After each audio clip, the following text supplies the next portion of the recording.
마스크를 잠깐 벗고 말씀을 증거하겠습니다.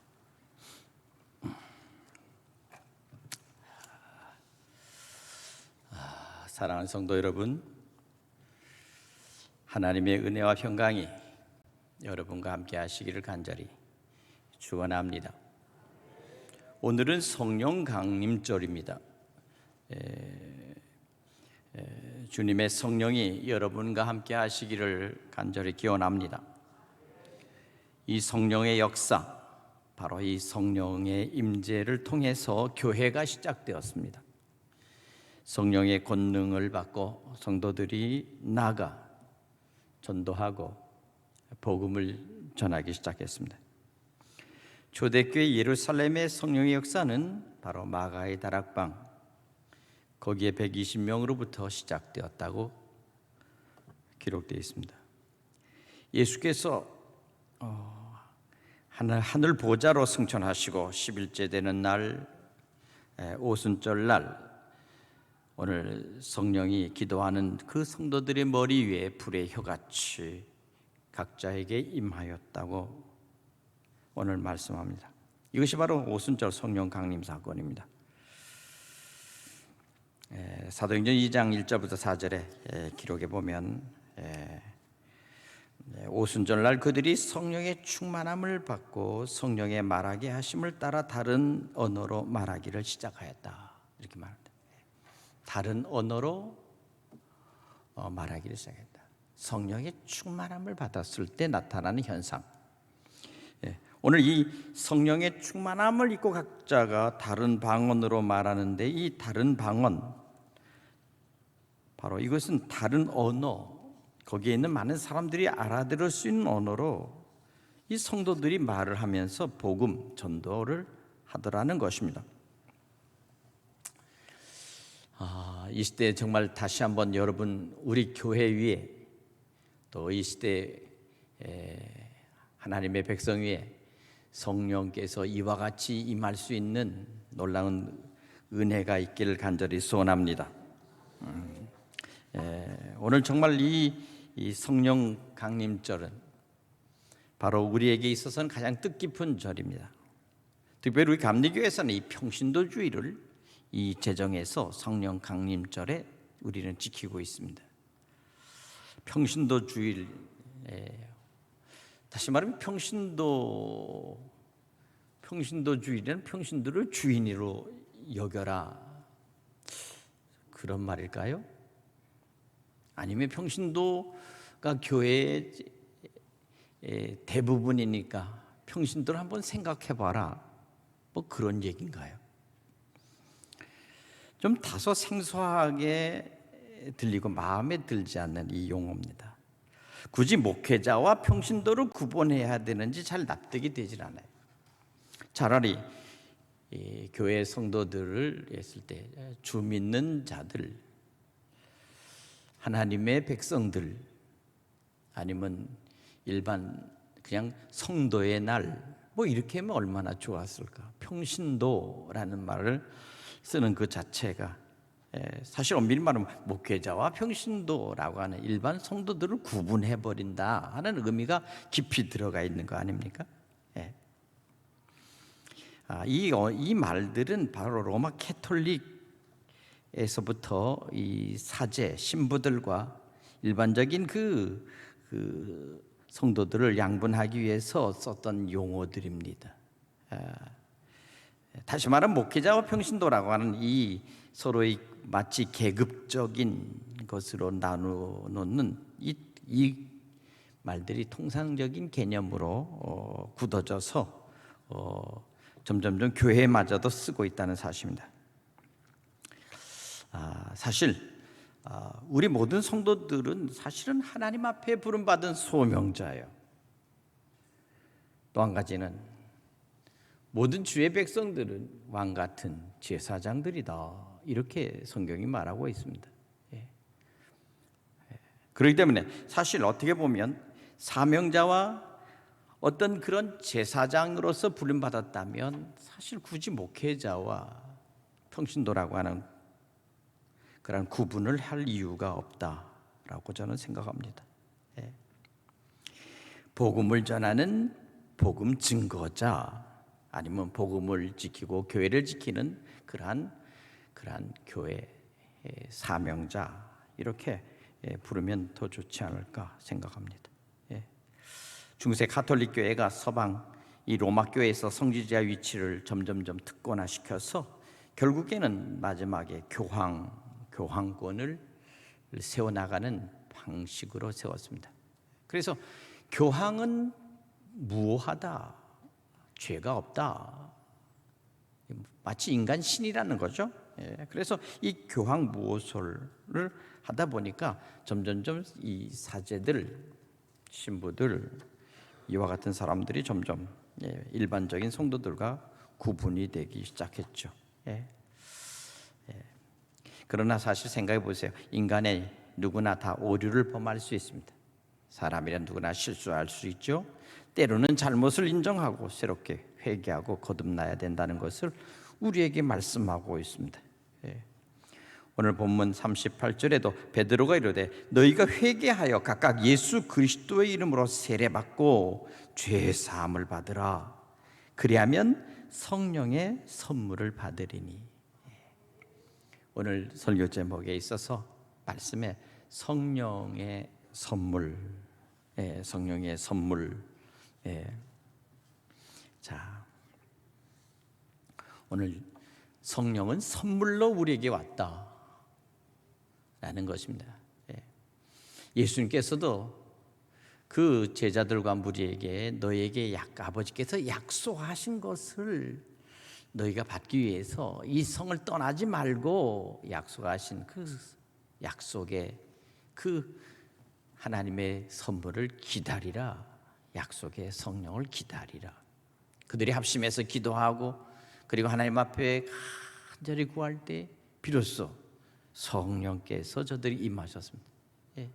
약속의 선물, 약속의 성령.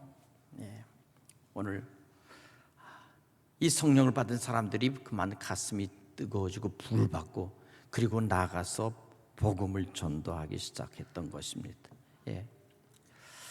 자, 그렇기 때문에 오늘 여기 이 성령을 받기 위해서 우리는 먼저 우리 스스로가 회개하고 우리가 죄 사함을 받아서 우리가 성령을 받음으로 거듭나야 되겠다, 중생해야 되겠다 하는 마음을 우리가 가져야 될 줄로 믿습니다. 날마다 거듭나고 날마다 중생하고 날마다 새롭게 되는 것, 바로 이것이 바로 우리가 주님 앞에서 우리가 거듭난 사람으로서 우리의 신앙의 삶인 줄로 믿습니다. 오늘 그렇기 때문에 우리는 날마다 새로워질 수 있는 이 길은 바로 예수 그리스도 안에서 우리가 진정으로 드리는 분명한 그 신앙의 고백입니다. 신앙의 고백, 그리고 우리가 주님 앞에 드리는 주님의 기도, 이것을 같이 드리는 것, 이것 자체와 함께 하나님을 찬양하는 것이 예배죠. 예배 안에는 반드시 우리는 신앙의 고백이 있어야 되겠고 주님의 기도와 함께 진정으로 하나님을 찬양하는 것이 있을 때만이 진정으로 교회가 되는 것입니다.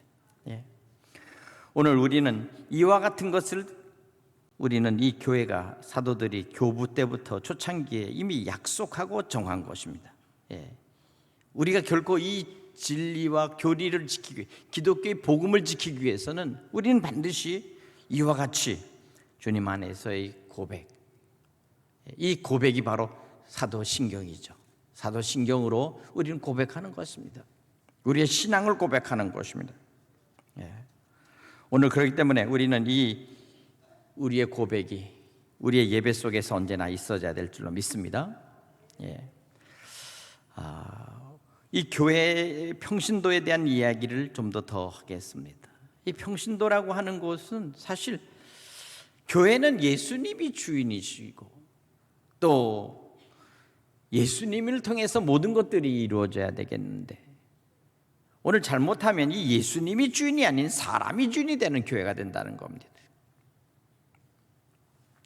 타락한 세상과 별 차이 없는 세속화된 교회가 되어 변질돼 가고 있는 것이 이 시대의 교회의 모습이기도 합니다.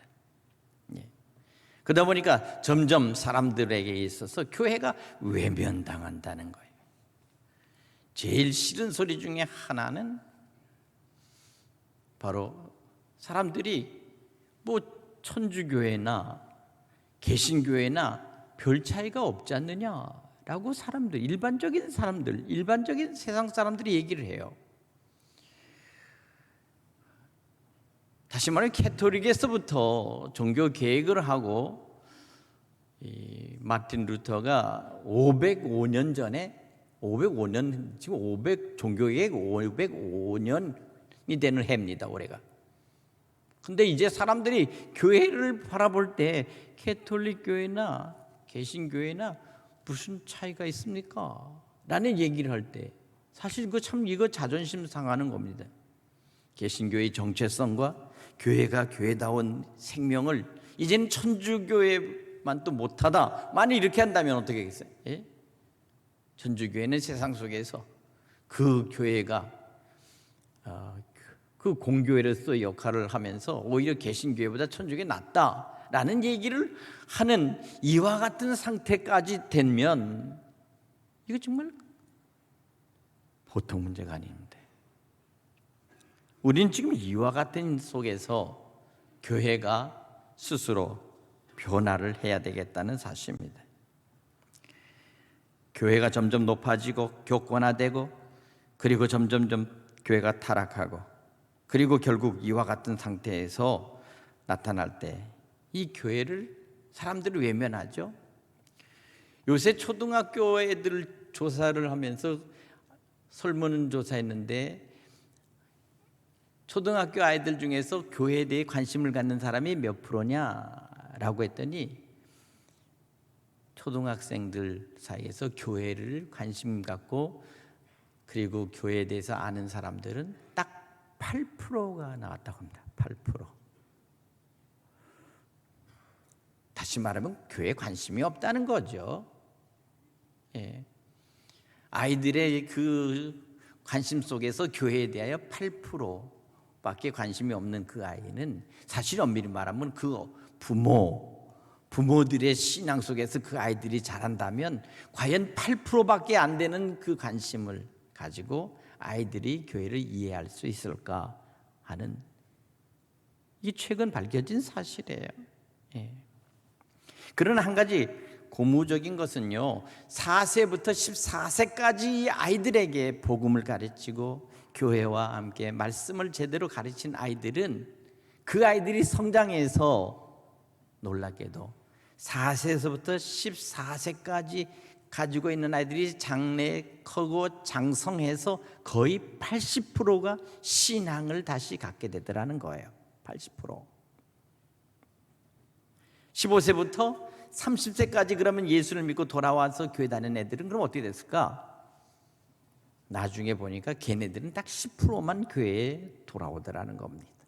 그 얘기는 뭡니까? 4세부터 14세까지 이 아이들에게 하나님의 말씀과 복음을 부모들이 가르치고 교회가 그들을 잘 이끌어줄 때 비로소 그 아이들의 정착률이 높아진다는 거예요. 최근 데이터예요, 이게. 자, 그래서 지금 앞으로 교회는 어떤 교회가 돼야 되겠는가? 정말 우리가 지금 이 생각을 할 때 정말 예수님께서 말씀하신 것처럼 정말 새 술은 새 부대에 담아야 된다라는 말씀을 예수님께서 하셨습니다. 만일 그 새 술을 낡은 부대, 오래된 가죽 부대에다가 담으면 결국 터져버리고 결국 담은 술마저 다 결국 못 쓰게 된다. 다시 말해 이겁니다. 언제나 새로운 술을 만드는 이 새 술을 위해서는 성령의 새로움으로 그것이 또 새 가죽의 부대에 넣어야 된다는 거죠. 어린 생명들에게 복음을 저들에게 가져다 주고 심어줄 때 그 아이들이 장차 커서 이제 미래의 차세대 교회의 지도자들이 되고 또 저들이 전도자가 되고 저들이 다 나가서 또 선교에 힘을 쓰고 그와 같은 다음 세대를 이끌어가는 그러한 하나님의 귀한 일꾼들이 될 줄로 믿습니다. 바로 이것입니다. 그래서 저는 생각해 봤어요. 어떻게 새 술은 새 부대인데 새 부대라는 것은 어떤 의미가 있는가? 여러분, 이것은 예수님 당시에 이 술을 담을 때 그들은 큰 어떤 용기, 그릇, 항아리 여기다가도 담지만 놀랍게도 그 당시에 일반적인 모든 것들은 바로 짐승을 잡아서 그래서 그 짐승을 다 가죽만 남기고 살과 모든 것들은 다 빼서 그 가죽 부대를 만들어서 그래서 거기다가 이제 술을 거기다가 담는 거죠. 포도주를 으깨서 바로 그 포도주 액집을 짜서 그 속에다가 이 새 가죽 부대에다가 집어넣으면 거기서 이게 이제 물리적인 것들이 화학적인 반응을 일으켜서 그래서 이것이 이제 완전히 새 술이 되는 거, 포도주가 되는 겁니다. 포도주가 알코올이 되는 거죠.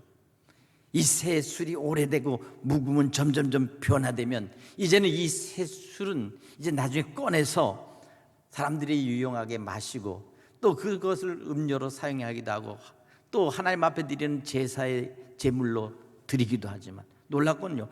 그것이 변화되면 이제 그것을 갖다 불을 붙이면 불도 붙는다는 거예요. 불.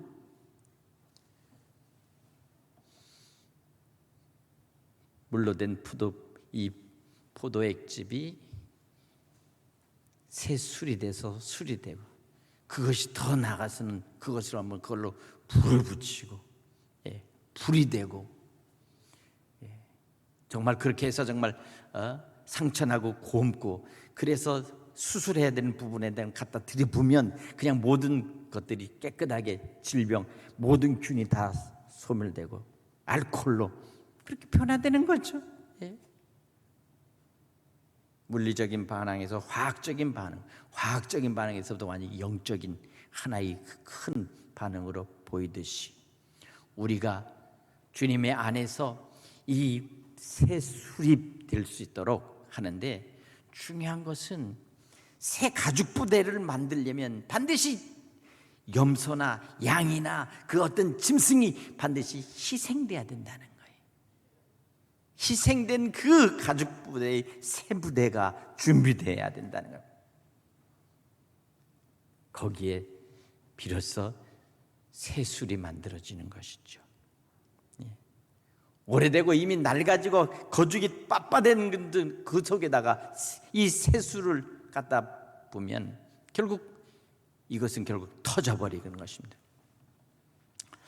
우리는 그렇기 때문에 이것을 가만히 보면서 정말 주님께서 우리에게 오셨을 때 계시록에 보면 하나님의 어린 양, 하나님의 그 어린 양이 우리를 위해서 새 가죽 부대가 되셨구나. 그리고 거기에 비로소 우리가 그 안으로 들어갈 때 비로소 우리는 하나님 앞에서 쓰임받는 그런 새로운 새 술이 되듯이 바로 영적으로 변화된 하나님의 백성, 하나님의 성령의 사람들로 바뀐다는 것입니다. 예수 안에 들어가야 된다는 것입니다. 새 가죽 부대 안에 들어갈 때 비로소 우리가 새 술이 될 듯이 우리가 주님 안에 들어갈 때 우리가 비로소 성령의 사람이 될 줄로 믿습니다. 오늘 그럴 때만이 비로소 세상을 변화시킬 수 있는 거죠. 복음은 언제나 처음에 예수님께서 다니시면서 복음을 전할 때 모든 사람 앞에 갔을 때 제일 첫 번째 예수님께서 하시는 것은 무엇입니까? 바로 축복의 말씀이셨어요. 축복의 말씀. 주님이 가는 그 가정마다 만나는 사람마다 너희에게 평강이 있을지어다. 이 집에 평강이 있을지어다. 평강이 무엇입니까? 가정이 평안하라는 거예요. 가정이 화목하고 즐거워야 된다는 거예요. 가정 안에 그 기쁨의 축복이 있어야 된다는 것입니다. 그러니까 결국 뭡니까? 기독교에 있어서 주님은 처음에 모든 것에 가서 그들에게 축복을 빌어주시고 축복을 허락하셨어요. 축복. 우리는 세상에 살아가면서 우리에게 있어서 가장 큰 문제가 뭡니까? 개인적으로 각자 우리에게 있어서 중요한 것은 우리는 우리 스스로의 선입견입니다. 사람을 바라볼 때 자기가 좋아하는 사람과 자기가 싫어하는 사람을 딱 가지고 있습니다. 저 사람.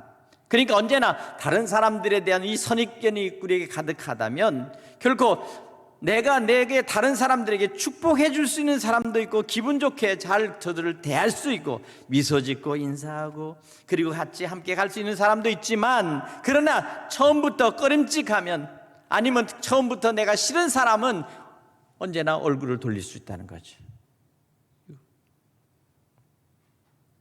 과연 그래서 우리가 축복의 사람이 될 수 있을까요? 만나는 사람들에게 당신에게 평강이 있기를 원합니다.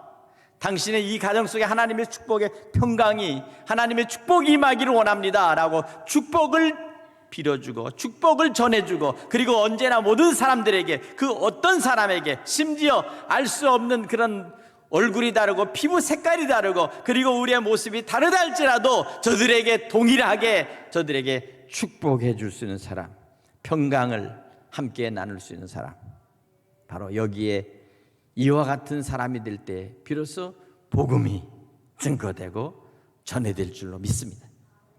우리 이웃들에게 우리가 얼마나 평강을 우리가 그들에게 선포하고 그들에게 전해줬습니까? 참으로 우리는 이 시대 속에서 우리는 다시 한번 우리 스스로가 복음을 전하는 모습 속에서 과연 현실적인 복음을 전달하는 모습으로서 우리가 훈련되어 있는가?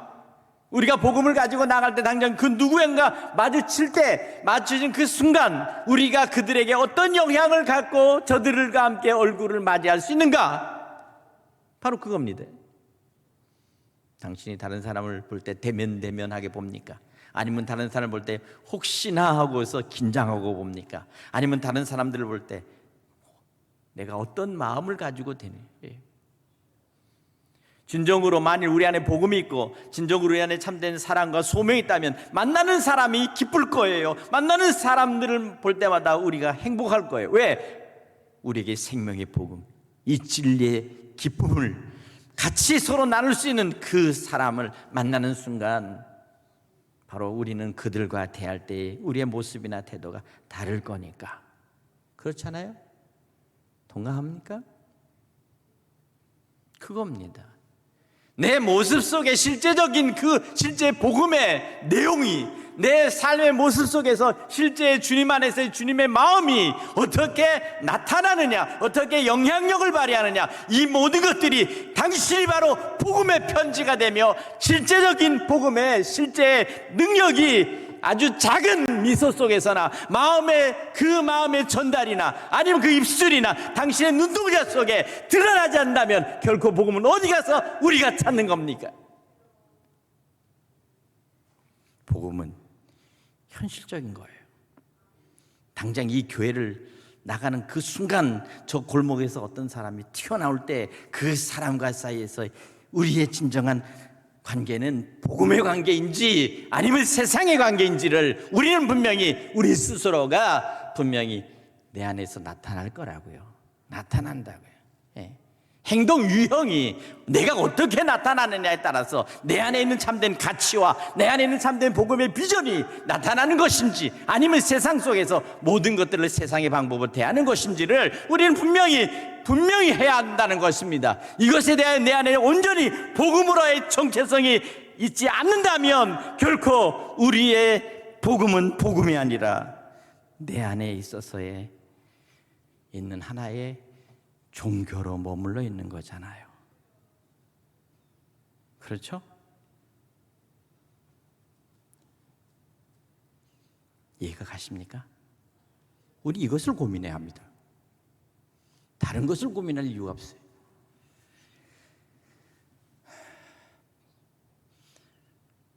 목사님 제 자신도 역시 마찬가지입니다. 누구와 어떤 식으로 우리는 복음을 가지고 대면해야 될 것인가? 오늘 이 시대 이것입니다. 이해와 타산이 서로 오가는 모든 현실 속에서도 역시 마찬가지죠. 우리는 세상을 세상의 방법으로 이해한다면 세상은 날선 검과 같고, 그리고 세상은 정말 생존 경쟁이요, 그리고 강자만이 이겨가 나가는 모든 양육강식의 세상이라고 이렇게 패러다임을 딱 정하고 프레임을 정하고 그렇게 만일 세상 속에 살아간다고 한다면 결코 우리에게 있어서의 복음의 능력과 성령의 역사는 나타나지 않아요. 왜냐? 세상의 것들이 이미 우리를 지배하고 있기 때문에 복음의 역사는 없는 거죠. 그러나 정작 예수 안에, 내 안에 복음이 있다면 오늘 그 복음을 가지고 나는 어떻게 살아야 될 것인가, 나 자신의 속에서 스스로 고민하고 그 복음 안에서 우리는 주님의 사람으로 살아가기 위해서 내가 어떻게 몸부림치며 내가 새술로 바뀌어 있어야 될까?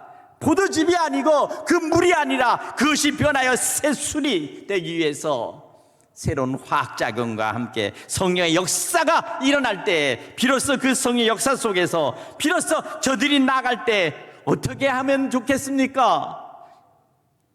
오늘 성경 우리에게 말합니다. 40절에 또 여러 말로 확증하며 권하여 이르되 너희가 이 패역한 세대에서 구원을 받으라.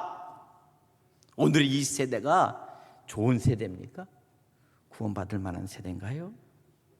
이 세대도 패역한 세대예요. 초대교회 2000년 전에 그 로마의 시대도 패역한 세대지만 오늘 지금 현대 20세기, 21세기의 이 IT, 5G 시대, 메타버스의 시대, 지금 이 시대도 더욱 인간은 더 치열하게 사람들이 스스로 삶을 살아남으려고 발버둥 치는 고난의 시대요, 패역의 세대라고요. 그렇기 때문에 우리에게 지금 더 필요한 것이 뭡니까? 바로 이 시대에 더 필요한 것이 바로 복음이요, 복음 안에 있는 예수의 생명이요, 그리고 성령으로 부어주시는 성령의 능력이 우리에게 필요하다는 사실을 우리는 인정해야 합니다. 그래야만 우리는 이 세상을 이겨나갈 수 있고 정복하고 승리할 수 있으니까. 영적인 전투에서 승리하는 여러분 되시길 간절히 바랍니다. 오늘 그렇습니다. 우리가 주님 안에서 비로소 우리가 저들을 축복의 대상으로 놓고, 그리고 주님 안에서 저들을 사랑하며 살아갈 때 비로소 우리는 초대교회에서 했던 방식의 그 모습 속에서 오늘 여기 나타나는데, 오늘 여기 43절에 사람마다 두려워하는데 사도들의 말미암아 기사와 표적이 많이 나타나니 믿는 사람이 다 함께 있어 모든 물건을 서로 통용하고 또 재산과 소유를 팔아 각 사람의 필요를 따라 나눠주며 날마다 마음을 같이하며 성전에 모기를 힘쓰고, 중요한 겁니다. 이렇게 하니까 수없이 많은 영혼들이 지금 앞으로 돌아오더라는 거예요. 오늘 그러니까 집에서 떡을 떼고 순전한 기쁨과 순전한 마음으로 음식을 먹고 하나님을 찬미하며 온 백성에게 칭송을 받으니 주께서 구원받는 사람을 날마다 더하게 하시니라. 교회의 복음의 역사, 교회의 성령의 역사, 교회의 부흥의 역사는 다른 데 있지 않습니다. 성경에 이미 답은 나와 있어요. 문제는 뭐냐? 이 답을 갖고 있는 이 말씀을 가지고 우리가 어떻게 사는지, 우리가 어떻게 실천하는지, 우리가 해야 될 그것이 어떤 것인지에 따라서 교회가 살고 가정이 살고 자녀들이 살고 미래의 다음 세대가 사는 그것이 바로 여기 이 말씀 안에 있다는 사실입니다. 그러니까 할 거냐 말 거냐 사실 그거예요. 그러기 위해서는 할 수 있는 능력이 내 안에 임재하고 할 수 있는 그 힘이 내 안에 있을 때만이 할 수 있는데, 문제는 내가 할 수 있는 그것을 내가 과연 할 수 있도록 내가 준비되느냐, 바로 거기에 있는 것 같아요. 작은 것이라도 작은 것이 아니더라고요. 고통당하는 아픔 있는 우리 성도들과 이웃에게는 작은 위로가 큰 힘이 될 수가 있죠. 아주 적은 보잘것없는 그 물질이 그 사람들에게 새로운 용기가 되어줄 수도 있고요. 많은 것으로 큰 것으로 모든 사람에게 정말 이름날 만한 것으로 해야만이 그 어떤 것들을 사람을 살리는 일은 아니라고 생각하기 때문입니다. 오늘 이 시대 속에서 다시 한번 오늘 성령 강림주일, 우리가 평신도주의를 맞이하는 지금 이때 과연 우리는 어떻게 해야만이 진정으로 주님이 기뻐하시는 교회, 아주 작은 교회, 사실 엄밀히 말하면 우리 교회의 모든 속회나 구역이라고 하는 이것은 교회 안에 있는 아주 작은 교회잖아요. 그 작은 교회에서 거기에 때로는 속장과 목자와 리더들이 그들이 마치 작은 교회에서 말씀을 전하고 말씀을 증거하고 함께 하면서, 그러면서 그 식구들이, 그 셀 가족들이